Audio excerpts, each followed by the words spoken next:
All right, welcome to the Pig and a Pickle Krug Show. Larry Krueger with you after Week 18 comes to a close.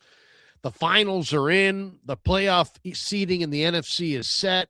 We're going to talk about it right now. I think Kev's going to even join us maybe for a few minutes as well. Niners know where they're going. They know exactly where they're going. We're going to talk about it right now.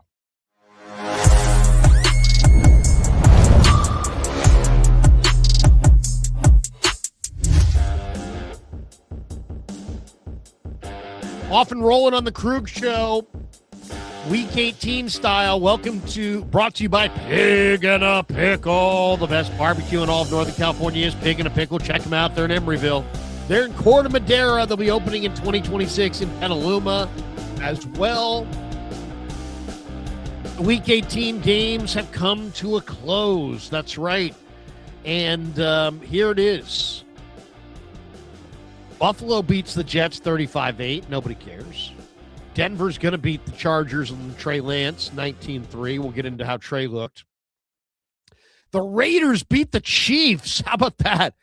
When the Raiders, who locked up the number one pick, they beat the Chiefs 14-12. The Bears lose at home to the Lions 19-16. The Rams beat the Cardinals 37-20. And the Patriots 38-10. Over Miami. Patriots are rolling, and that brought us to the last game, which was Washington and Philly in Philly, and Josh Johnson. How about that?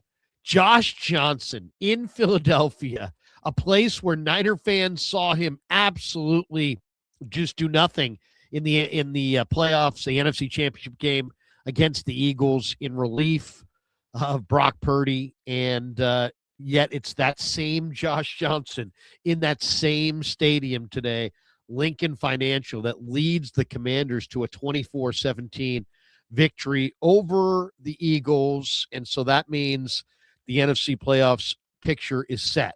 49ers will be in Philly next week. The Seahawks are the 1 seed.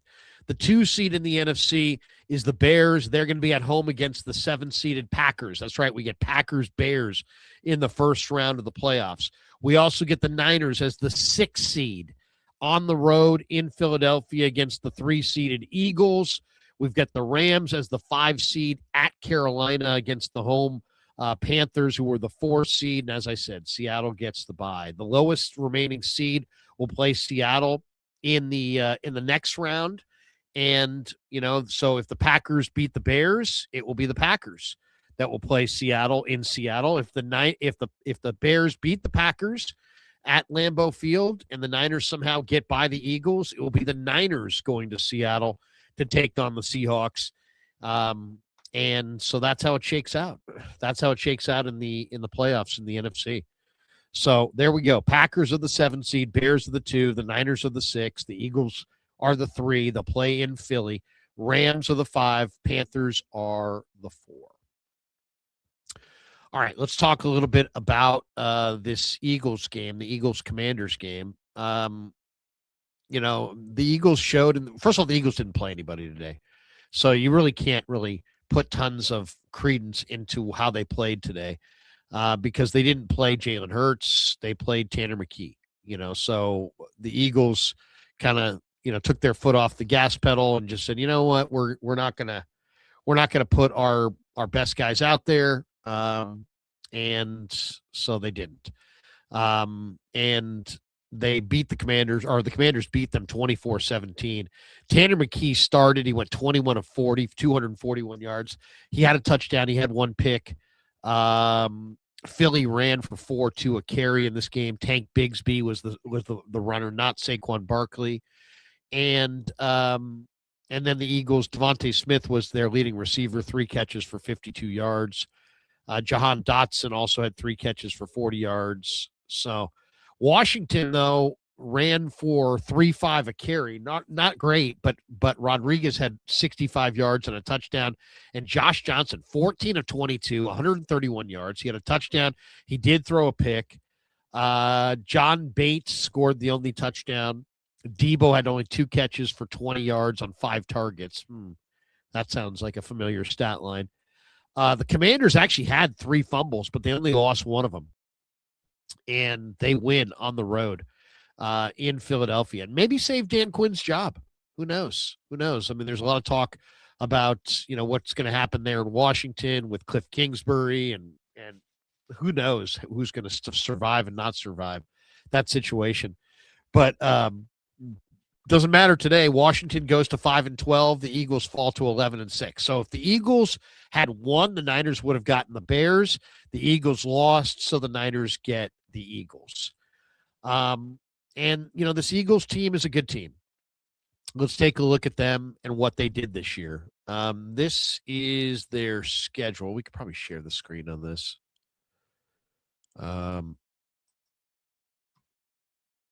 Here we go. They opened by winning 4 in a row, and then they lost. They lost to Denver. Then they lost unbelievably to the New York Giants. That was probably the shocker of the year, losing 34-17 to the New York Giants at MetLife. But then they bounced back and they won 4 in a row. They beat the Vikings. They beat those Giants again. They beat Green Bay in Green Bay. They beat Detroit. In a low-scoring game, 16-9, where the Eagles' defense really dominated. Then you think, okay, they're rolling. They've turned the corner, but then they lose 3 in a row. They lost at Dallas. They lost to the Bears. Then they lost in overtime to the Chargers, and they, 3 in a row, and they're reeling a little bit. But they got thrown the life preserver known as the Raiders and beat them 31-0. Beat Washington and beat Buffalo by 1 point in Week 17. And then lose this game today. Now, they were kind of locked. They weren't locked into the 3 seed, but it was going to be the 3 or the 2, and they just chose to rest guys against the Commanders, and the Commanders get the win, 24-17. So it's going to be the Eagles, the Niners and the Eagles, and, of course, the Niners and the Eagles have not played this year. This is the one team that the 49ers really don't have the experience edge against. This team played in the Super Bowl last year. Let's talk a little bit about them, though, because they're not the same team as we saw a year ago. Their offensive line's been dinged up. They lost Mekhi Becton in the offseason. He left for the Chargers. Lane Johnson was hurt much of the year, late in the year. So they weren't the same team, and they couldn't run the ball the same. Saquon Barkley last year was amazing. This year he went for 4.1 a carry. He averaged 71 yards a game rushing. Hurts, if you look at his year, he completed 65%. 25 touchdowns, only 6 interceptions, sacked 32 times. The thing about Hurts is he just doesn't take a lot of chances, especially not in the middle of the field. He'll keep it on the sidelines, but he doesn't take chances in the middle of the field. He takes care of the football for the most part. And so that's probably one of his strengths. He did fumble as a runner 4 times this year, and then he had the 6 interceptions. But for the most part, he takes care of the ball. Barkley's obviously their number 1 back. A.J. Brown, Devontae Smith, Dallas Goedert, Jahan Dotson. Those are their primary receivers. They're all big-time guys. A.J. Brown was a 1,000-yard receiver. This year he scored 7 touchdowns. Devontae had 4 touchdowns. He almost had 1,000 yards. Dallas Goedert was the guy, though, they were going to in the red zone. Dallas Goedert had 11 touchdown receptions this year. So he was clearly a huge key guy for them. And then defensively, Zach Bond led them in tackles with 123. He also had 3.5 sacks. This isn't the vaunted sack master unit that they had last year. They had 42 sacks on the year. I think in their what they have last year, they had a ton more than that last year. But they lost Josh Sweat. They lost Milton Williams. Jalix Hunt gave him 6.5 sacks. Jordan Davis gave him 4.5 sacks inside. Byron Young gave him 2 sacks. Nolan Smith gave him 3. So it was pretty well distributed. Their 42 were well distributed. But it's not the same team. It's not the same team that it was a year ago. They lost Milton Williams. They lost Josh Sweat. They're not quite the same team as they were a year ago. So Niners Eagles in round 2, or in the wild card round, I should say, and the winner goes to round 2. And we shall see. We shall see what this looks like. Can the 49ers get it done in Philly? Now, on one hand, this is not a vintage Philly team. And the Eagles, as Candlestick 49er says, are beatable. Yes, they are beatable. Um, yeah, someone said Eagles sat everyone. Yes, they were. They are. They did sit everybody. But I also agree with this one from Candlestick 49er. They are beatable. They're a beatable team. They're not the unbeatable team that we saw, the last couple of years. They're a team that looks really well. I should say not the last couple of years. Last year they were really really good. This year they're not as good. They haven't been as good so far. So we shall see. We shall see. 49ers defense is not good. That's the one thing about the Niners. It's like you want to feel good about them, but their D is not very good.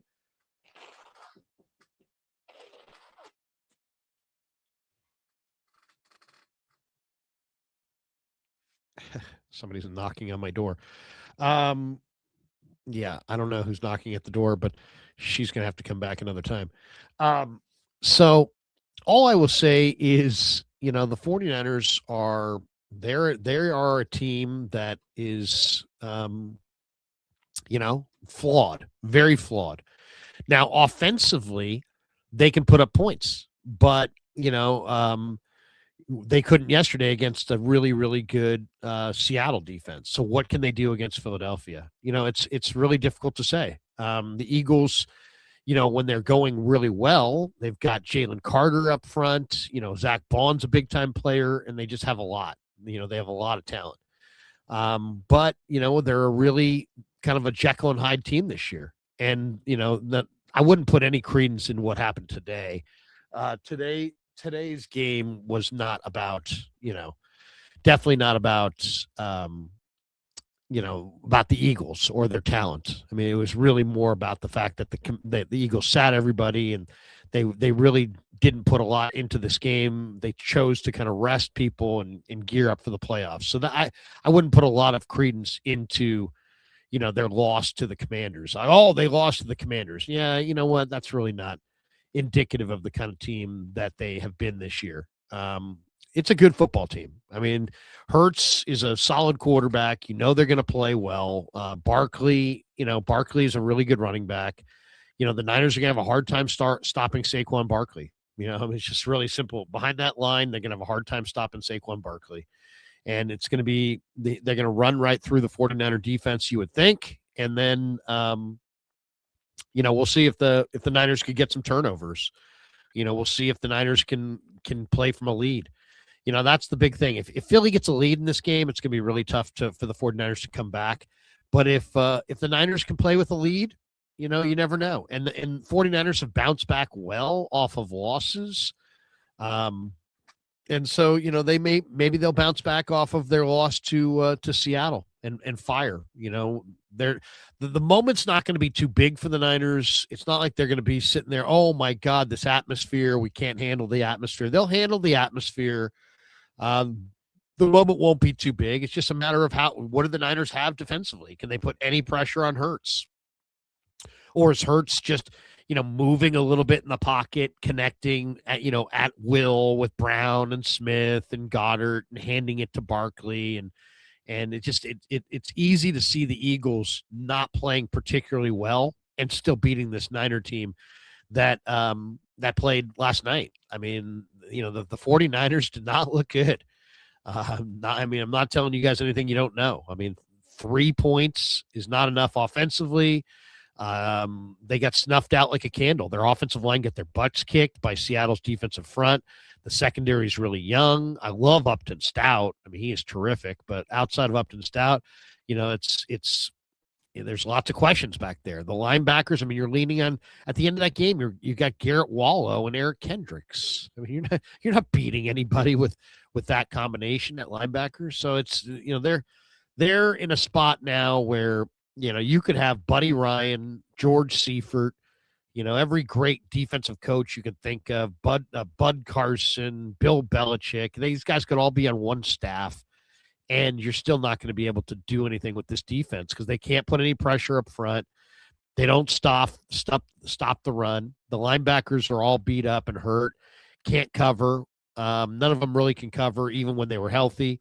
And then you got young DBs who you'll make a big play, give up a big play, make a big tackle, miss a big tackle. I mean, 49ers are limping towards the finish line. And that's the part about this that's just so tough to stomach, is that it's not just that, are the Eagles that good? No. The Eagles are not that good, and the Eagles are totally beatable, but they're probably not beatable by this 49er team. So that's really the issue. Are they beatable? Well, yeah, they might be beatable, but are they beatable by this Niner team? And I just don't see it. I don't see it. Hopefully I'm wrong. I've been wrong before, but I don't see the 49ers being able to slow down this Eagles team. This Eagles team is just such a, these weapons are legit, and 49ers are so challenged on the defensive side of the football right now. And it's just really hard to see the Niners. I think, Brock's gonna play all right. They're gonna go in there, they're gonna fire. I think 49ers should be able to score a few points in the game, but can they stop Philadelphia at any point? I don't think so. I think they're gonna be leaning on a couple of things. They're gonna be leaning on turnovers. I think is pretty much it. They're gonna be leaning on turnovers. Let me share the screen. One of my favorite guys these days to watch is Richard Sherman, and he weighed in on the 49ers yesterday. And here's what Sherm had to say, and then we'll get to more of your thoughts in the chat. Here's Richard Sherman. Welcome back to the Richard Sherman podcast, and what a game. What a defensive battle. I love defensive battles, and the Seattle Seahawks put on an absolute clinic all game long. And it wasn't just about the scheme. It wasn't just about schematically. Sure, Mike McDonald does some incredible things schematically, but it was the effort and intensity they were playing with that impressed me the most. And I said it during the game, I tweeted it during the game. I said that effort got rewarded with the interception, and the fans were like, well, they didn't have to do anything. Christian just dropped that. No question about it. Christian, that was a drop. That was one I'm sure he wishes he had back.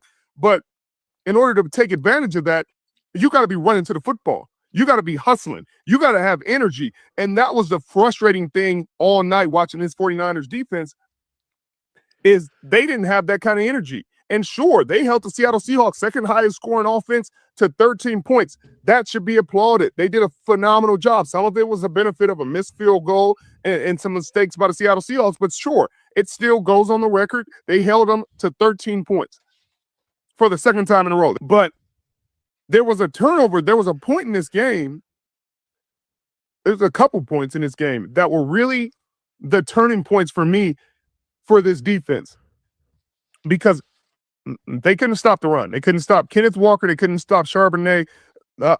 And it just seemed like the Seattle Seahawks were resetting the line of scrimmage every single play on every single possession, and they were owning it. They were the more aggressive. They were the more dominant team. They had the mindset. They went in there with a plan, and they executed it. Sam Darnold played really solid football. He didn't turn the ball over. But the one play where he had a chance to turn the ball over, where he got stepped on and he fumbled the ball away, and it was down. It was a free ball for anybody to go get.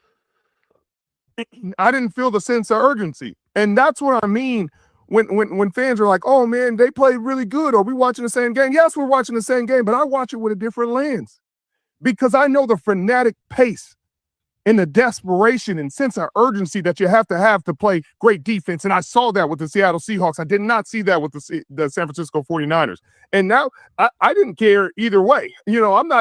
I just was loving a great game, but I was like, that was missing. When I watched the Seattle Seahawks defense get on the field, they're running. They're playing with swagger. They're running, hitting everything moving. You see 3-4 guys at the football every play.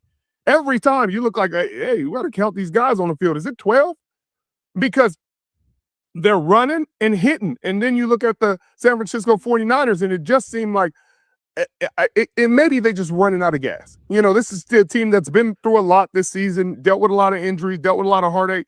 But on 3rd and 17, with your offense needing to get the ball back, they run a play not even expecting to get the first down. I don't think Clint Kubiak, when he drew this up, when he called this play, expected, he expect this is a give up play. Hey, we're gonna run the ball, get us a couple yards, punt the ball away, and nobody was there to tackle him. Like, he's not going to stop running if nobody's going to tackle him. He's not going to just give up on the play if nobody's going to tackle him. And that was the play that really frustrated me as a person watching the game, and it would frustrate me watching either defense play like that, because I'm a guy who loves to watch great defense, and the Seattle Seahawks gave me that today. They filled my cup up with great defense, flying around, hitting, interceptions, sacks, guys in the secondary playing with swagger. Ernest Jones playing with Nick Emenwari looked like he looked like a guy out there today. He's been looking like a guy, but he looks like he's found his confidence on the field, his swagger, his leadership. He's comfortable doing what he's doing. But even my guy Reek was swagging out there a little bit too. But outside of a play by Diamador Lenore on I think it was 4th down on Charbonnet, where Charbonnet tried to bounce it, Diamador made an incredible play. But again, he made the play by himself. The 3rd and 17 play is a play you cannot put on tape. Not a team fighting for the 1 seed. Not a team that's won 12 games. Like, that's as a defense, because those things take no talent. The effort and attitude that you play with, it takes no talent. Running to the ball, it doesn't take talent. It just takes want to. It takes mindset. And that was the most concerning part watching this team. It just that part wasn't there. All right, let's touch on this for a second. Good stuff there from Dick Sherman. Okay, couple things. One, the drive in question that we're talking about for the 49ers was Seattle's 7th possession. All right, this is 3rd quarter. 49ers had just gone 3 and out again, and Seattle gets the ball 1st and 10 on their own 32-yard line, and Darnold catches the foot of the O lineman and stumbles in the handoff and fumbles the ball. And it looked like, I thought it was Cleve Farrell, but I guess it was Yatir Gross-Matos, fell on it and then got away from him. And that's one of the plays that he's talking about as far as there wasn't urgency. Now, I don't know if that wasn't urgency or if that's just a defensive end that just can't, kind of clumsy with the football. I don't know. He says it's lack of urgency. I'm not sure if I would agree with Sherman on that, but he's been there and I haven't, so I'll just defer to him. The second play on that he's talking about was 2 plays later. Okay, so 1st and 10, Darnold fumbles, Niners fall on it. Oh, no, it bounces out, and then Seattle falls on it. So now it's -7 on the play, so it's 2nd and 17. Darnold goes to Barner, and Bethune makes the tackle, and it was a no gain. It was either incomplete or no gain. So now you're sitting at 3rd and 17, and they're thinking, oh, God, you know what? Darnold just fumbled a snap, and we're up 10-3, and bad things are going to happen. Let's get super conservative. We'll just run Kenneth Walker and punt. But on 3rd and 17, Walker runs for 19 yards through the teeth of the defense. And all kinds of guys are missing tackles. And so now they're 1st and 10 at their own 44. And then Darnold goes to JSN for a 20-yard strike. And now they're on the other side of the field. They're in Niner territory. And eventually on this drive, they would kick a 31-yard Jason Myers field goal to go up 2 scores from 10-3 to 13-3. It was an 11-play drive that went 55 yards in about a little bit under 5.5 minutes. And that was at the end of the 3rd quarter, beginning of the 4th quarter, to make it, a 10-3 game into a 13-3 game, from a 1 score into a 2 score.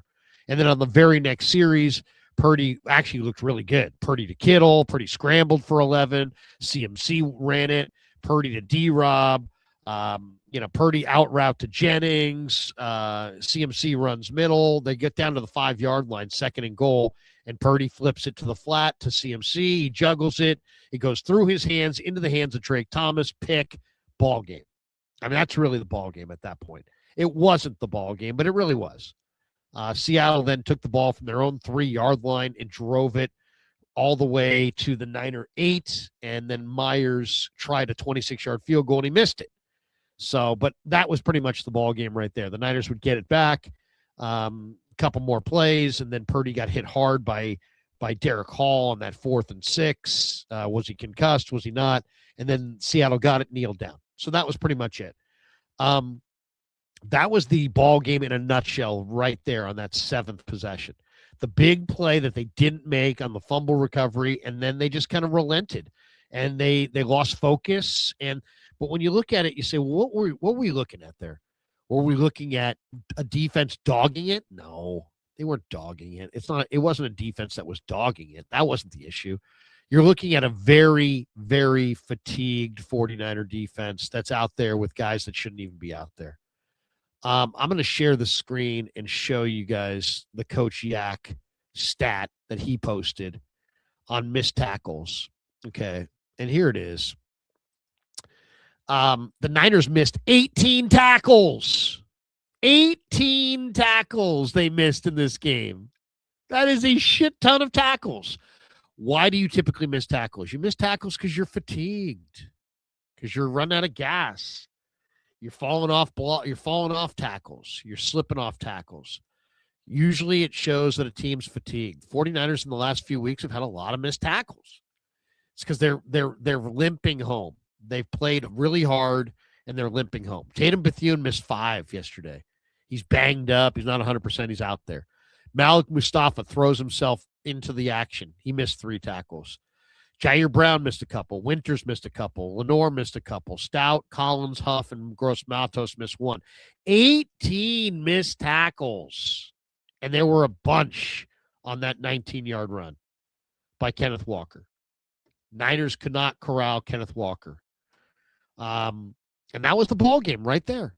So 18 missed tackles. And why? Because guys are fatigued. Guys are tired. And that's just, and I'm not making excuses. I'm just telling you the truth. That's what's going on there. Guys are tired. Guys, at this point, now there were some good things that happened in this game. Austin Pleasance filling in for Trent Williams. Here are the totals. 32 pass block opportunities for Pleasance. He allowed 3 pressures, no sacks. It's pretty damn good against this kind of a line, this kind of a defense. 3 pressures all night playing left tackle. 95.3 pass blocking efficiency, 39.6 pass block grade. So not a great grade there. 35.1 run block grade. But no sacks. Didn't allow a sack and only allowed 3 pressures. I mean, yes, Brock took a really hard hit at the end, and Pleasance, gave that up. Derek Hall got around Pleasance. He kind of reset and then went low on Purdy while Purdy was getting hit high by 99. Leonard Williams, and it looked bad for sure. And it was obviously Brock laid down. That was the end of the game. But supposedly Brock could have came back in. My point is just that Austin Pleasance overall played pretty well. The other guy that I was very impressed with was Upton Stout. Man, I mean, this kid is just so violent and so physical. He had so many good plays. Played 14 coverage snaps. He only allowed 2 yards. Didn't allow a touchdown. Had a 90.4 coverage grade, 70.1 passer rating when targeted. That kid is a hell of a player. And this is 1 week after a concussion. So what happened to the 49ers? So I did the rewatch, and I knew it in real time. And I said it in the post game. They went from having the best coverage linebacker in the sport in Fred Warner early in the year to they have linebackers that cannot cover. And the Niner linebackers allowed 126 out of the 198 passing yards that the Seahawks had. 126 of 198 were on the linebackers. Listen to these numbers. Coach Yak has this. I can share the screen. You guys can see this for yourself. This is unbelievable. Uh-oh, wrong button. Here we go. Here it is. Coach Yak on Twitter. Tatum Bethune targeted 7 times, allowed 78 yards, and a 113.1 passer rating when targeted. It's too good. That's too high. It's too high of a number. Okay. Garrett Wallow, 3 targets, 29 yards allowed. He didn't even play very much. 97.9 passer rating when targeted. You used to have Warner and Greenlaw and Azeez Al-Shaair just sitting around. Quan Alexander couldn't even get on the field. Now Garrett Wallow. You're leaning on Garrett Wallow. D. Winters, targeted twice, gave up 17 yards, 79.2 passer rating when targeted. Eric Kendricks, 1 target, 2 yards allowed, 79.2 passer rating when targeted. So Bethune was the guy who was picked on the most. He was the guy who played the most. Coverage is not his forte. Absolutely not his forte. Just as simple as that. I mean, he's a good player. He will show up at the football. He's violent. He's tough, but he's just not a coverage player. They don't have a coverage linebacker. And Goddard's going to kill them, and Barkley's going to destroy them. And it's just the way it is right now. They don't have a linebacker who can cover. So that was a big part of it. Niner linebackers could not cover, and they're leaning on guys they really should not be leaning on. By the way, not only do we now know that the Niners will take on the Eagles, we also know who the Niners' opponents next year will be, and here it is. We'll share the screen on this one. The Niners in 2026 will play, obviously, their division at home, but in addition, they'll play at home. Denver is coming to Levi's. The Raiders, maybe Fernando Mendoza. They have the first pick. He'll be at Levi's. The Eagles are coming to Levi's. The Commanders are coming to Levi's. Debo, maybe Ayuk returning. That will be interesting. Dolphins coming to Levi's. And the Vikings will be coming to Levi's. The Niners, of course, will play their division on the road, and they'll have road games at Cowboys, Chiefs. All right, a little trip to Arrowhead. Chargers at SoFi, Giants and Falcons. So depending on the schedule, the only even cold weather possibility is at Chiefs and at Giants. So it doesn't look like they're going to have a cold weather game unless they're playing Chiefs and Giants in December. Other than that, I think they should be pretty good as far as weather. So I think that's kind of an interesting schedule. Playing the Cowboys on the road, that's almost like a home game. Playing the Chargers on the road, that's almost like a home game. Will one of these games be international? I think that's always kind of something to look for. We don't know that yet. But what's the toughest road game they have outside of the division? Kansas City? They're not going to have Mahomes. Chargers? Falcons? I mean, it's like, once again, I don't want to say it's an easy schedule, but it doesn't, you got some teams that aren't that good. Obviously, forget the division, but, you're playing the Raiders. The Raiders aren't very good. I don't know how good the Dolphins are. Vikings don't have a quarterback. Falcons weren't particularly good this year. Giants aren't very good. Chiefs without Mahomes lost to the Raiders today. So I don't know. 2026. That's a 2026 schedule right there. Kind of intriguing. Let's hit a couple supers here. We've got this one from Brucer 1475. What do you think the Niners at Philly on Sunday, 125 or on Monday night? It could be Saturday, Sunday, or Monday, right? I guess we'll find that out here in the next, I don't know. We'll see. Do they have that up yet? I don't think they've announced that yet. It'd be great if you had a Monday, get a little extra rest. You're already getting one extra day than Philly since you played yesterday and they're playing today. So y'all have a 1 day rest advantage, but you have to travel into their house of den of horrors and their idiot fans and their cold weather and all that. So that should be interesting. Kev and I are planning on going. So we're going to have boots on the ground in Philly for that one. It should be interesting, to say the least. But I'd love to see the Monday night. That'd be great. Get the extra day. My guess is it'll be the Sunday. That'd be my guess. I guess we'll find out here in a few minutes. Cass says, I just wanted to say thank you for your never-ending coverage of the Niners for all of us out here. Hey, man, I appreciate it. It's a labor of love. Sometimes I'm more optimistic than others. Sometimes I'm more pessimistic than others, but I try to tell you exactly how I'm feeling all the time. And I'm not looking to get anybody, not after Shanahan. I'm not after Lynch. I'm not after any of the players. I'm not trying to get anybody. I'm just trying to have fun and talk Niners, and hopefully the YouTube crowd enjoys it. And whether you're in the Bay Area in Northern California, whether you're watching, somewhere around the country, somewhere else around the world. I've had people say to me, hey, man, I used to listen to you on the radio in the Bay, and now, I'm catching you on YouTube, and I'm out of town, but I feel like I'm in town because I get to listen to it. That always makes me happy. The fact that, I kind of make people feel like maybe they missed the Bay Area, they moved away for whatever reason, and they'll say, oh, man, you make me think of, being home. And that always is kind of a cool thing to hear. Travis Stewart says, Effin Krug, thank you for all that you do for the faithful. Thank you, man. And I got to thank the guy at the team store yesterday, because the guy at the team store recognized me. He's like, man, come on, I love the show. And he was super nice and everything at the team store. He's like, I manage the store. And he gave me comp T-shirts and the whole thing. I'm like, hey, man, you don't need to do that. We can pay for our own T-shirts. He's like, no, man, you put out so many videos and you're out in front and I see you all the time. I just want to take care of you. So, man, the guy who runs the team store at the stadium, thank you yesterday for treating us so well, man. That was unbelievable. Was not expecting that at all. And got a couple T-shirts for the boys and they really enjoyed it. And thank you to him for comping that. He really didn't need to, but man, super generous. And I really appreciate it. That was really cool. Really, really cool. But yeah, this is a labor of love, man. I'm doing this because I love it. I absolutely love it. You guys know, sometimes I'm battling head colds and, runny noses and all kinds of terrible wind and, street cars that are going by and freeway traffic and noise and all these different things.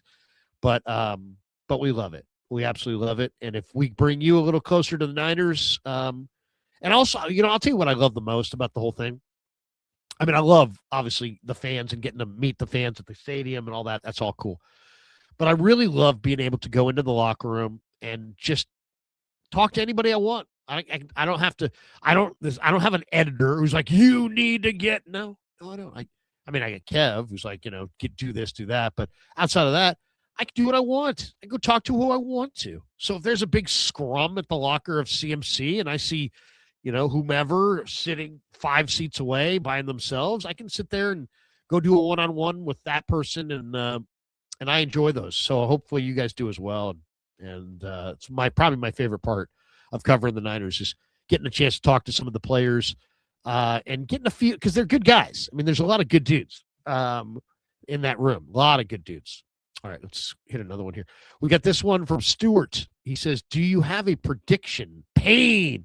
30 years of false promises. Niners' last Super Bowl was 1995. Oh, my God. I know it well. Hold on a second.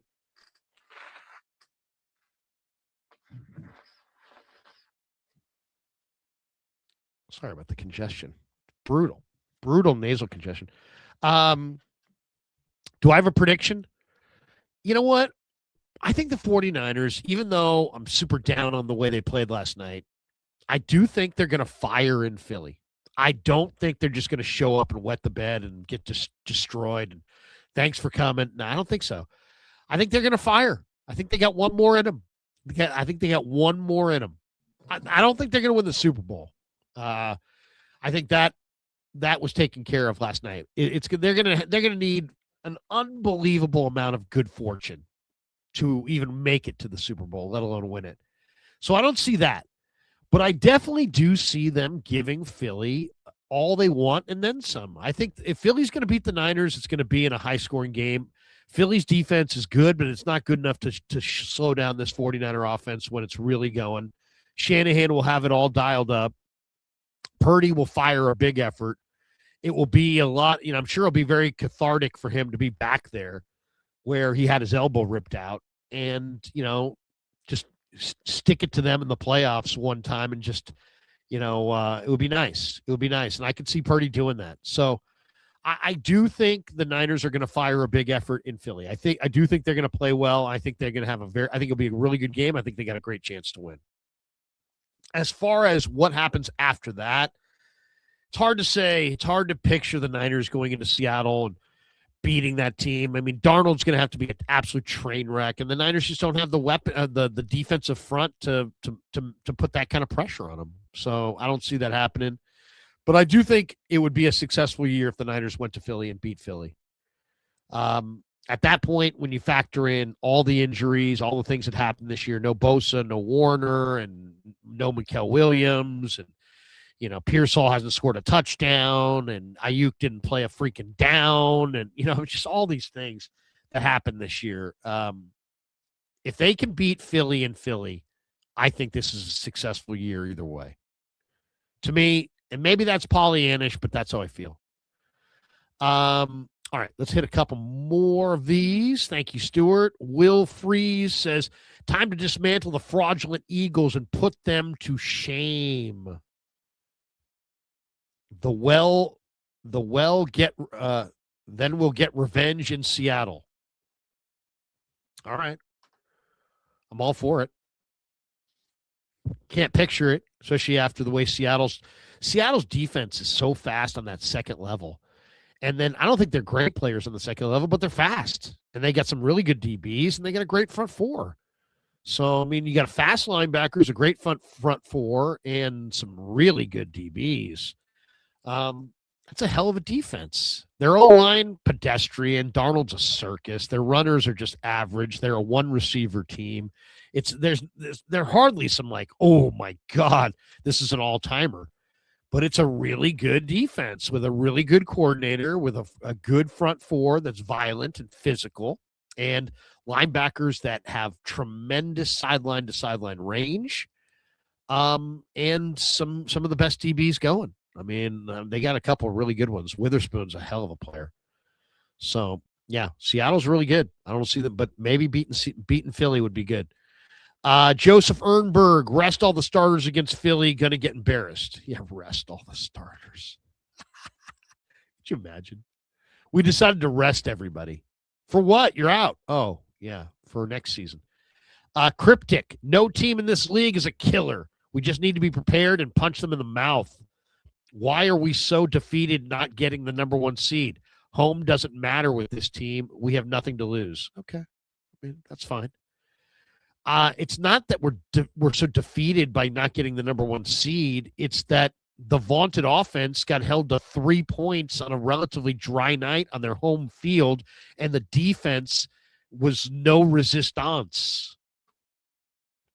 1st and 10, 2nd and 2. 1st and 10, 2nd and 3. I mean, that's what it was. They could pass, they could run, they did whatever the hell they wanted to do. It's not a great offense. It's a middling offense with one great receiver. And they didn't. It's not like they give up a bunch of points. They held the Seattle offense down for the most part, but they just absolutely were. Offensive football is about creating space. Once Ricky Pearsall sat out, I'm like, oh my God, you got one guy who can run sub 4.5 among your weapons outside of CMC. CMC is a great talent. But you have one sub 4.5 guy. There's teams that have 4 sub 4.4 guys. Guys that are running the 4.3s. The Niners have no speed at all. And all of their routes are within 5 yards of the line of scrimmage. So they had no speed. And then Ricky Pearsall, the one guy who could run, said, you know what? I'm hurt. I can't go. Very disappointed in him that he didn't go. And I know it's like, oh, who are you to question injuries? Whatever. I mean, the guy's missed a shit ton of time this year with injuries. I mean, what if you want to back him, what the hell would you say about Jawan Jennings? Jawan Jennings then is like Superman and Aquaman and Captain America all rolled into one. The guy's constantly drilled. He's got a million different injuries. All he does is play.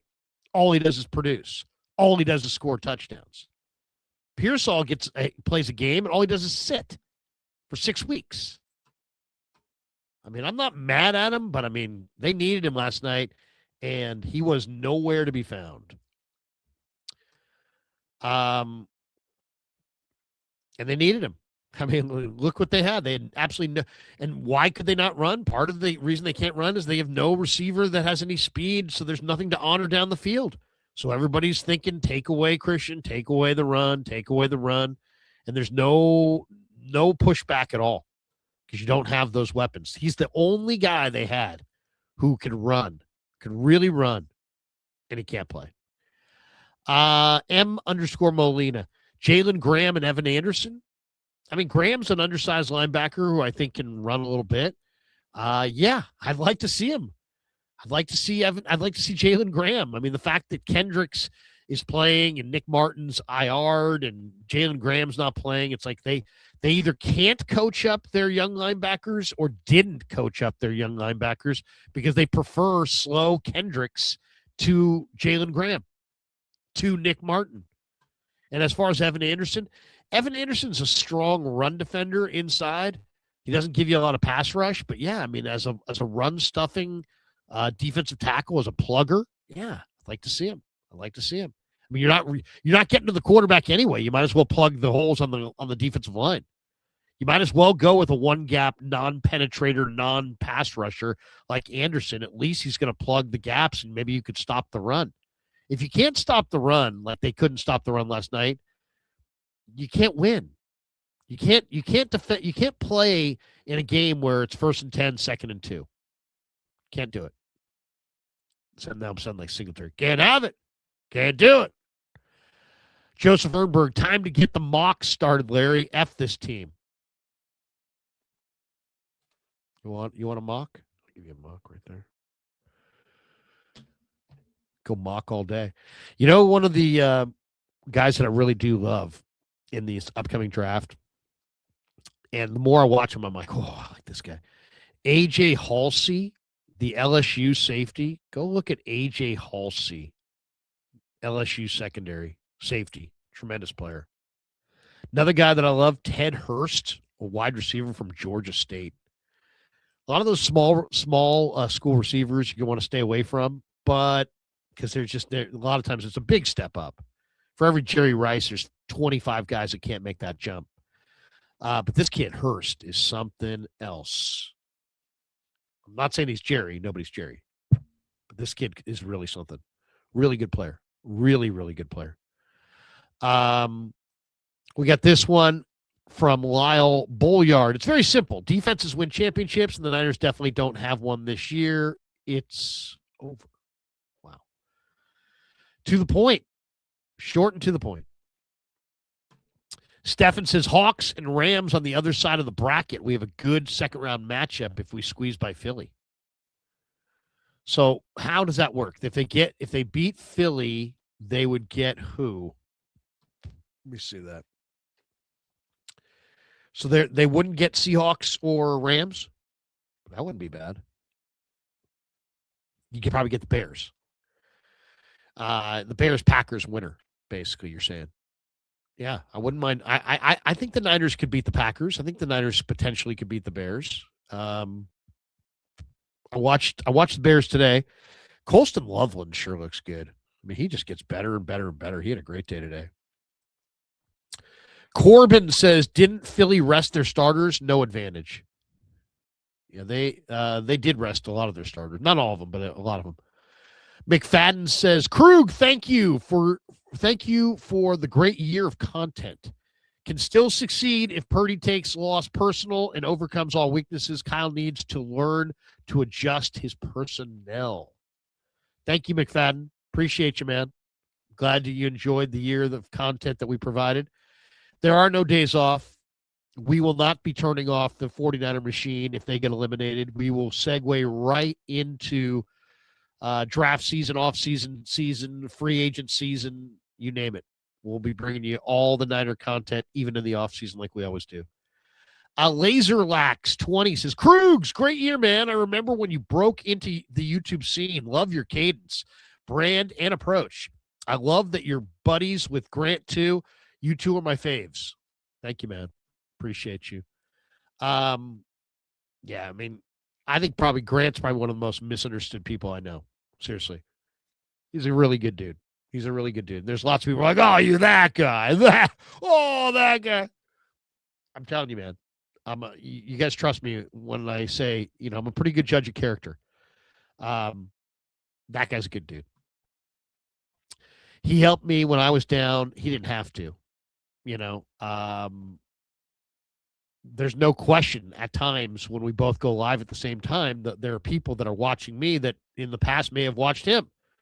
So he helped me at a potential expense of his own audience. Dude, how many people do that? How many people do that? So, Grant's a good dude, and there's shit that matters and there's shit that doesn't matter.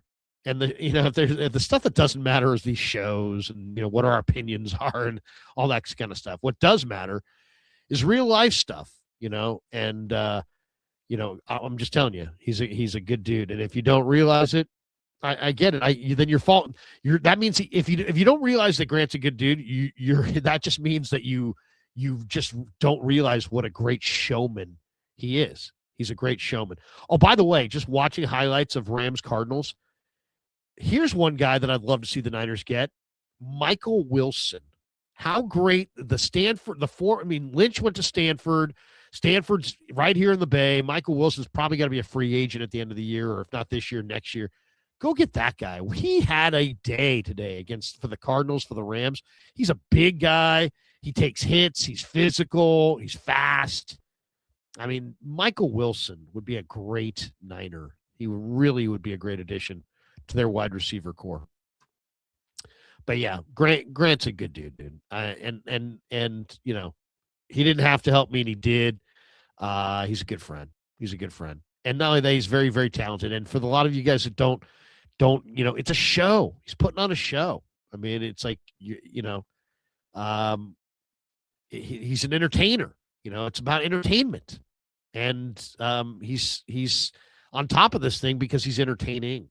See, that's the deal. Credibility is whatever. We're all right. We're all wrong. You know what I mean? But it's really about, are you entertaining? Are you real? Do you bring energy? Do you have good work ethic?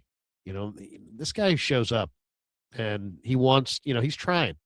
So I think he might be one of the most misunderstood dudes there is. Wallace or Walsack says, if Warner is back in the divisional round, does he make a difference? I think he makes a difference no matter when he's back, because the Niners, we just showed you that graphic. The Niner linebackers can't cover anything. And I love Tatum Bethune, man. He's one of my favorite dudes. They cannot cover. Garrett Wallow, good dude, cannot cover. They cannot cover. I don't understand. I guess there's a few things I don't get about this year. One of them I don't get is this was a really good year for practice squad linebackers. Chandler Martin's in Baltimore, Eugene Asante's in Cleveland. Seattle's got Chris Paul, not the former Warrior, but Chris Paul, who played at Ole Miss, played at Arkansas before that. There's some good young linebackers that are on practice squads, and the Niners could have poached any of them if they wanted them, but they didn't. They just said, we'll get Eric Kendricks. We'll go with Garrett Wallow. Well, Garrett Wallow's a good special teamer, but what happens when your starter gets hurt and you need your special teamer to play from scrimmage? Now Garrett Wallow is playing from scrimmage. So I don't know. It's just a different philosophy. I'd rather have an athletic future starter from scrimmage at linebacker on my bench over a career special teamer. And if you're going to have a career special teamer at linebacker, you can have one, okay? And your one is either Curtis Robinson or Luke Gifford. So you already are one above your limit. Now you have two. So now you're going to bring in Garrett Wallow. Now you have three.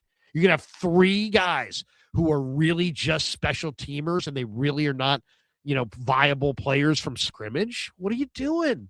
Your linebackers are falling like flies. You didn't envision the need to put these guys out there. And then Nick Martin just gets no run at all. When he did, he made 7 tackles in like 14 snaps. Quickly placed on IR, gets no run. I mean, either it's on you for drafting the wrong guy, or it's on you for not being able to develop the guy that you drafted. But here you had Azeez Al-Shaair, Dre Greenlaw, and Fred Warner, and now you have Garrett Wallow and Eric Kendricks. Okay?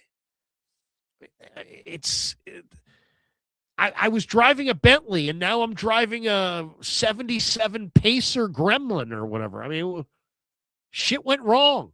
Can we just acknowledge that? Shit's gone wrong. You're rolling in a Bentley, and all of a sudden you're driving a rusted 77 V-dub bus. Shit went wrong. Okay? That's all I'm saying. And there were guys out there to get who could have been developed and coached.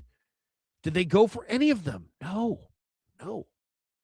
And then they get into a huge moment, and it's Wallow and Kendricks, and there's no pushback at all. There was no young linebacker that you really loved in the draft process that was on somebody else's practice squad that you could have poached, that you could have coached up. You could have not one. I find that hard to believe. Either way, it doesn't really matter because it's just you either get it done or you don't. You could go with the guys you went with, but the bottom line is you got to get it done, and you didn't. So you're not right. You're wrong. You went with guys that you couldn't get it done with. I was suggesting go with some guys that are younger that you could maybe coach up. You didn't like any of those guys. You didn't sign any of those guys. You said, "No what? I know better. We're going to go with veterans who have been there." Great, but they had to play. And once they had to play, we realized none of them could play dead, and then you got beat. And your defense was giving up 8 yards a pop in the biggest game of the year at home, and you lost the number 1 seed. So not very impressed with how they should have just paid Azeez Al-Shaair. My God, you developed him. You found him. He was your guy. You should have paid him and kept him. He's a badass who's probably the best defensive player on the best defensive unit in the league.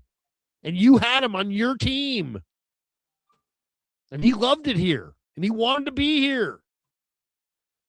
And you decided, you know what? Can't pay him because he's not going to play enough snaps and this and that. But what if Warner goes down? And he did. Or what if Greenlaw gets hurt? And he did. That guy would be they would be so much better if they had just signed Azeez Al-Shaair to a reasonable 3-year deal a couple years ago. So much better. But they didn't either realize it, didn't appreciate it, whatever. It's amazing, too. You found this guy, he kicked ass, and you let him walk out the door. Reprehensible. Eric Dowling says, I hope we can win a Super Bowl. I have zero faith with Kyle Shanahan and Joshua calls. And Joshua's calls? Who's Joshua? Joshua. Great name. Don't know where you're going with that one. David Butler says Packers would play the Seahawks if they win. Packers would get the Seahawks. Yeah, the Packers as the 7th seed are the lowest remaining seed. Seattle's going to get the lowest remaining seed. So if the Packers beat the Bears, Packers go to Seattle. Yep. So that means if the Niners did beat the Eagles, they would get the if the Bear, I guess who would they get? They would get maybe the Carolina winner. Who's Carolina going to get? Look, I had that down before. I think the 49ers most likely are not going to have a deep run in the playoffs. I mean, maybe it's just I'm so biased because of recency bias, and I just saw them look so bad so recently that I just don't. I just have a hard time believing in them. But you never know. You never know. It's the way you play, the day you play. They're going to need. I mean, every one of these games is a turnover or two away from going the other direction.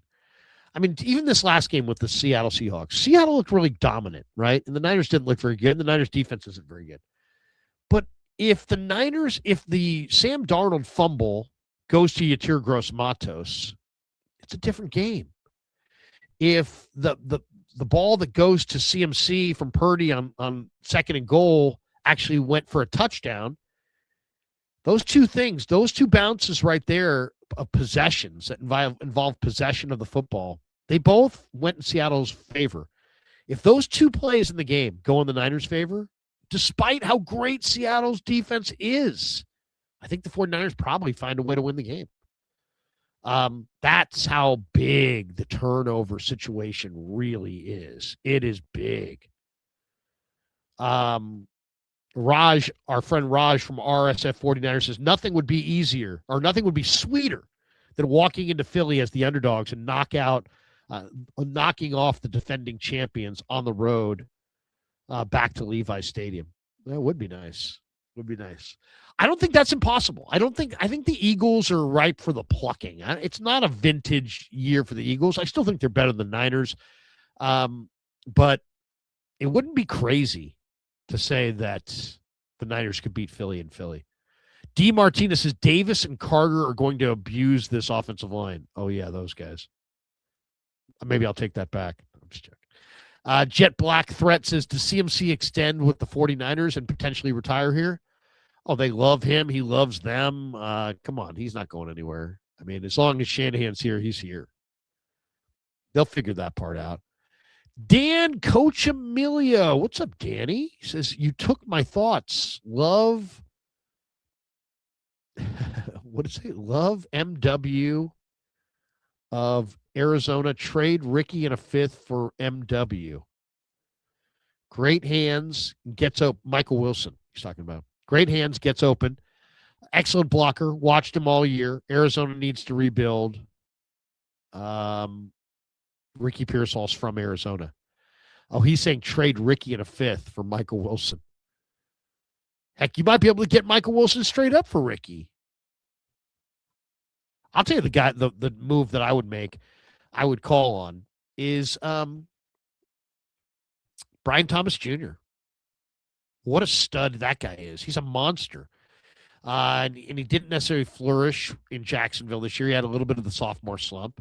Love to see what Michael Thomas would look like in this offense. But Michael Wilson would be absolutely fantastic. He's got size. He's got speed. He's a great guy. He's not one of these wide receiver weird guys who's like all about himself in some diva weird way that's going to ruin your chemistry.